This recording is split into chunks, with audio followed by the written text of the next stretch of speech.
Hey everyone, RobloxDev here, back with another one where today we're going to be going over instances.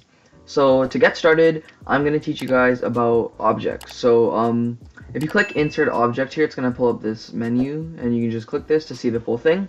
And as you can see, these are all the objects that you can insert, aka instances. All of these can be inserted into the game via a script. So for example, if I insert a seat, I can also make a script do the same thing.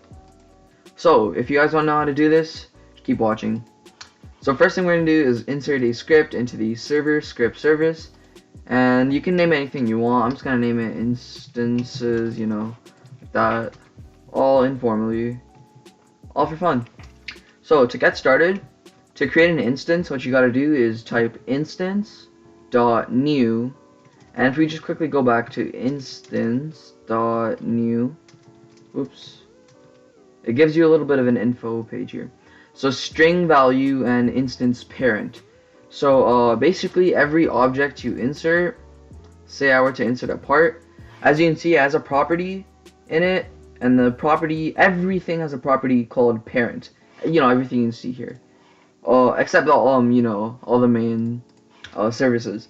So this part here, its parent is workspace, but if I were to put it under lighting, as you can see the parent property is lighting, and I can click it and click on something. The parent is now instances. So anyways, that's how the parent property works. It shows what the parent is of an object. So what we're going to do is we're going to go in here, and it's in a string, so we're going to put double quotes, and for us we're going to insert a part. And basically what you do here is you put a comma and then you put the parent. So we want it to be in the workspace. So we're going to type game.workspace. And what this is going to do when we run it is create a part in the workspace.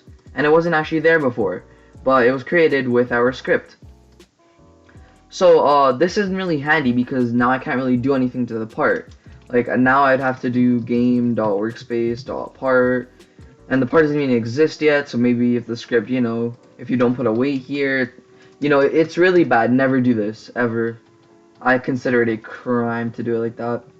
So what you do is you go local and you can name your variable anything you want. The variable is basically just going to be your part. So for me, I'm going to call it instance part, like that. I don't know if that's really a verb, but it's there. So local instance part, I'm going to call it new part. A local new part is equal to instance.new part and the parent of it. So we want to insert a part and we want the parent to be the workspace. So now what we can do is we can do new part dot name is equal to like banana. And basically what this is going to do is it's going to insert it and change it to banana. So if we were to just do a quick wait 1 here, as you can see it waits and sets it to banana. So obviously you couldn't really see that well. Let's do it again. After 4 seconds this will change to banana. As you can see it changed.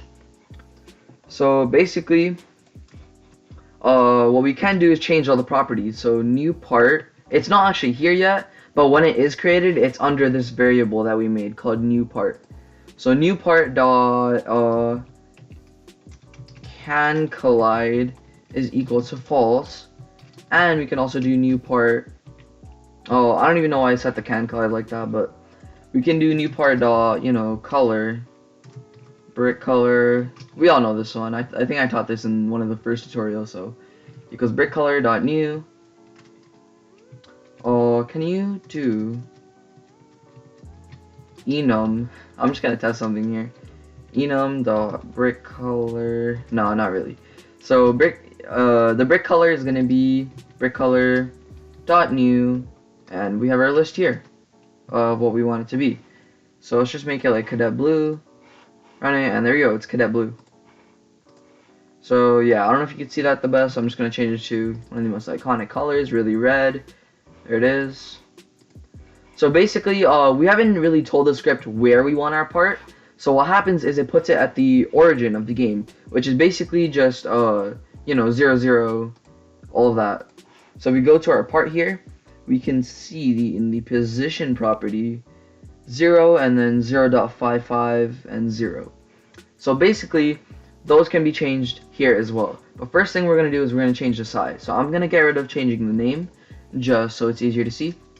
And what we're going to do is we're also going to get rid of changing the color, and we're going to do new part dot size is equal to, and here's something you guys haven't learned before, vector3 dot new.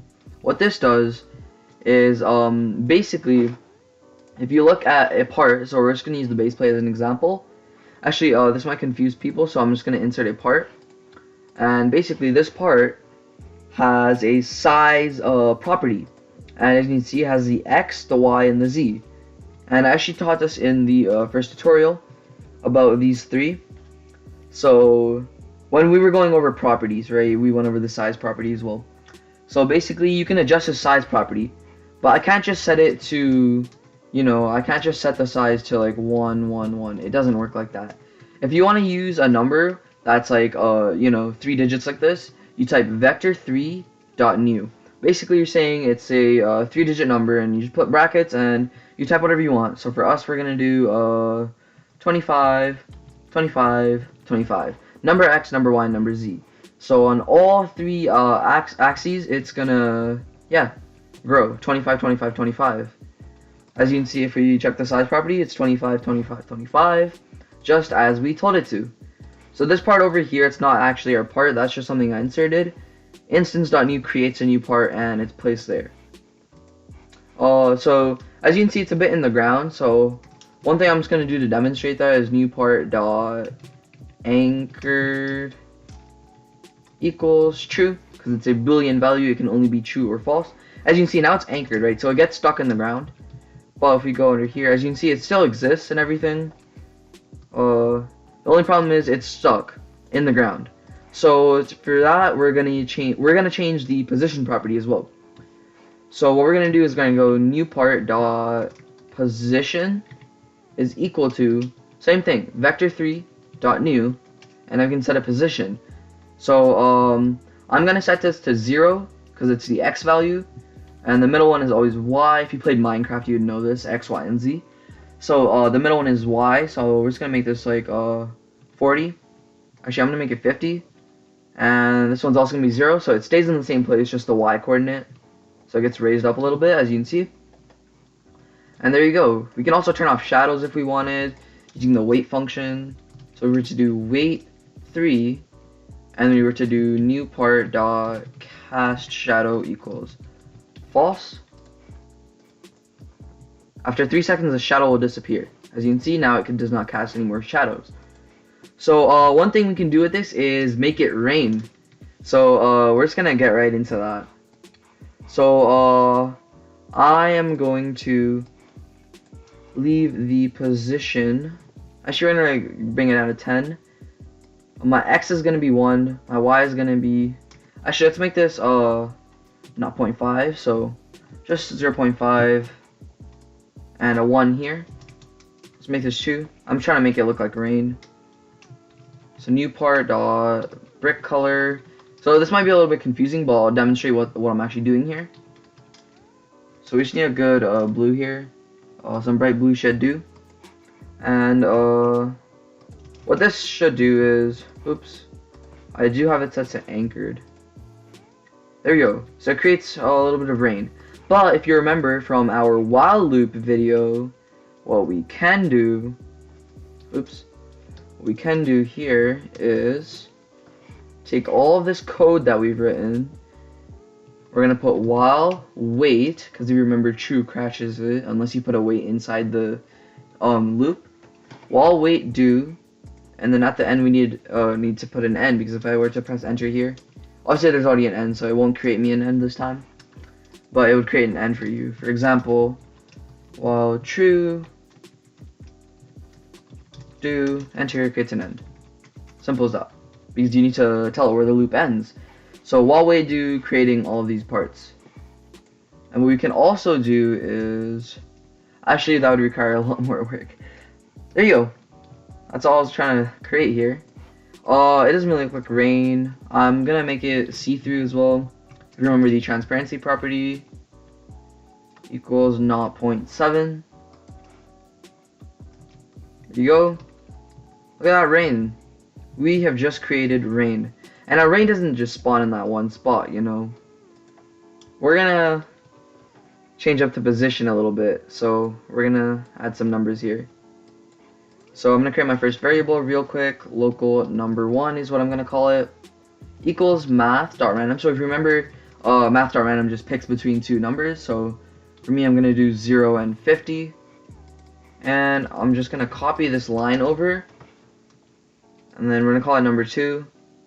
And it's also gonna be 0 and 50. So this number is gonna be number1. Number1. Number2. So basically number1 returns us a number between 0 and 50. And if you just want to see what this does, there we go, we have rain spawning. It's a little bit low, let's give it some more height. 50. And there you go, it's raining. Completely random spaces. And it's just raining. And what we can do is new part dot can collide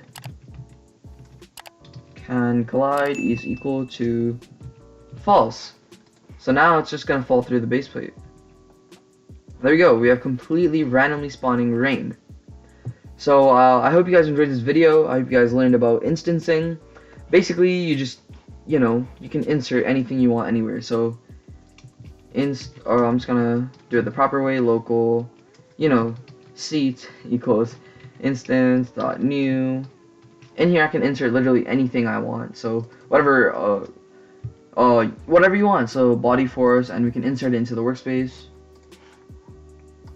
And obviously it created a body force, you know. Any object that I covered in the beginning. Anything here can be inserted by a script. And to just double check, as you can see, the body forces are right there. So I hope you guys enjoyed this video. I hope you guys learned how to use instancing. It's really common and you're going to be using it a bunch. If you don't understand, feel free to join the public Discord server. Remember, that's discord.gg/RobloxDev. If you have any questions at all related to scripting, make sure to hit me up. Anyways, peace.